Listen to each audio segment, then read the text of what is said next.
Hello, my name is Jono, and this is another episode of the Hand Drink Solo Wine channel where every bottle of wine is a story worth telling. And in fact, today's Hand Drink Solo wine of the day is 4 stories all rolled into one.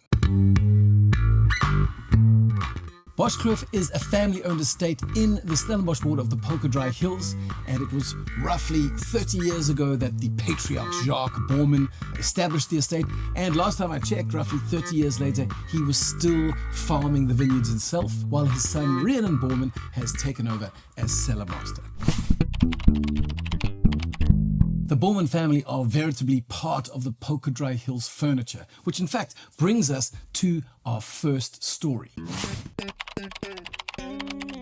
For those of you who love interrogating bottles of wine and their labels for clues as to what might be in the bottle, you will have noticed that this bottle was labeled as Wine of Origin Western Cape, which is proof that wine labels lie. Because while it might say Wine of Origin Western Cape, the fact is that this Boschkloof Chardonnay 2023 is in fact 100% Stellenbosch fruit.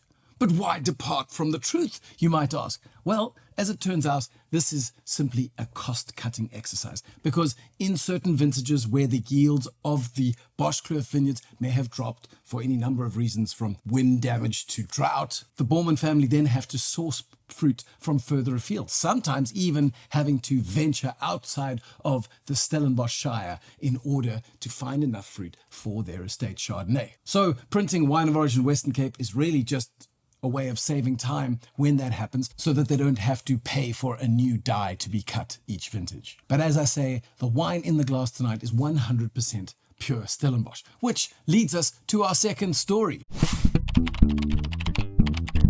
Amongst wine collectors around the world, 100% Stellenbosch no longer cuts it, because some of the more attentive wine collectors are beginning to pay far more attention to the fact that Stellenbosch, arguably South Africa's most famous wine region, is quite disparate and has a number of wards that have completely different altitudes, terroirs, aspects, proximities to the ocean. And you may have heard of some of these wards, which include names like the Simonsberg, Banghoek, Jonkershoek, Devon Valley, Bottleray Hills, Flottenberg, Papagaaieberg, or the Polka-Dry Hills.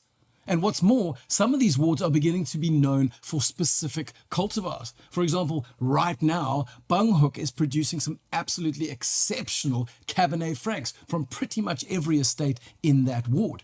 Likewise, the Polka-Dry Hills ward is becoming world famous for a whole string of outstanding South African Syrahs, one of which is the Boschkloof Epilogue Syrah, which brings us to our third story of the day. The Boschkloof Epilogue Syrah has been a cult wine for quite some time, at least amongst international wine collectors who have a soft spot for South African Syrah. Probably the international journalist who has written most about Boschkloof would be Tim Atkin, who releases a South African wine report single year, and the Epilogue Syrah received 98 points a whole bunch of times, which really is very impressive. But even more impressive, it received 99 points a whole bunch of times. But it always seemed to just miss that hallowed 100-point mark. And in fact, many of us felt that perhaps the Epilogue was doomed to forever be the bridesmaid and never the bride. Until finally, the Epilogue Syrah 2021 earned 100 points from Tim Atkin, putting Rhiannon in the same class with winemakers like Cully Lowe, Matt Day, Andrea Malino, Eben Sardi, or Aubrey Beerslaw. Really, there's probably only about 7 South African winemakers who have managed to achieve the old TA 100 mark of the beast. Incidentally, if you want to stay up to speed with global wine trends, wine science, wine history, and some of the dynamic South African winemakers who are emerging from this part of the world, then subscribe to the Hand Drink Solo YouTube channel, where we have at least 350 videos like this one. And give us a like, because it helps more people to find our content. Finally, our last story of the day is one for the Yeast geeks.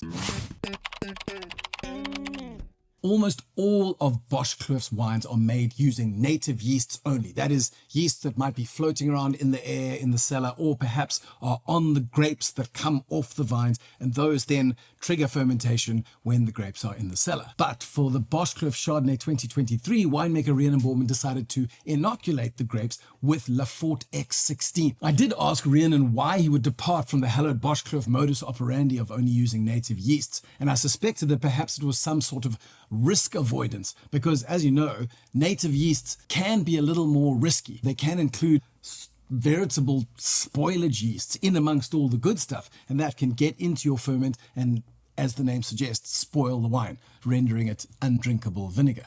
But he assures me, nay, that is not the reason. Rhiannon has full confidence in the native yeasts in his cellar and has no reason to doubt them, but using LaForte X16 gives him a different result. So in his words, a native ferment does promote far more complexity, but sometimes it can produce a fruit element that is not quite as clean or transparent. Now, for those who are interested, LaForte X16 is a yeast that is extremely efficient at producing those lovely little esters that in turn trigger fruit notes like peach and sunshine nectarine, and in the words of LaForte, yellow fruit. But we need less surmising and more imbibing.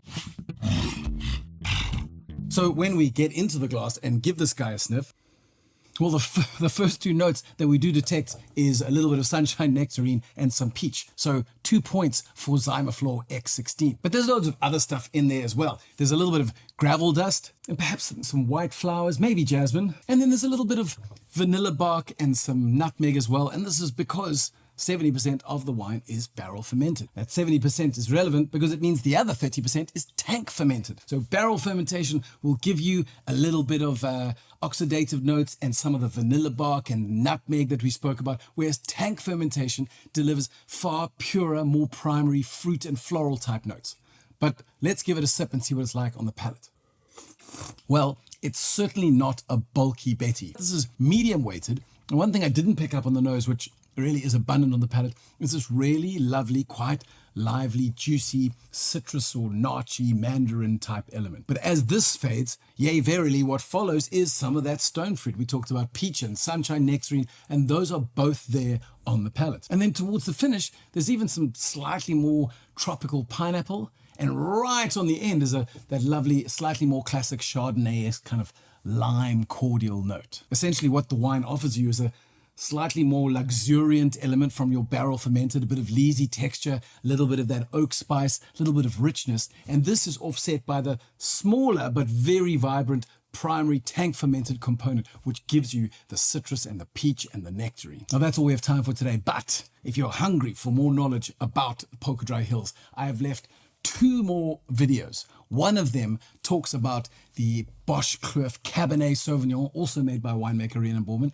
and the last link refers to the Sons of Sugarland Barbera, which is a delightfully offbeat wine made under the Sons of Sugarland label, which is Rhiannon Borman's slightly more adventurous out there winemaking label, separate from his Boschkloof or Quarterbush wines.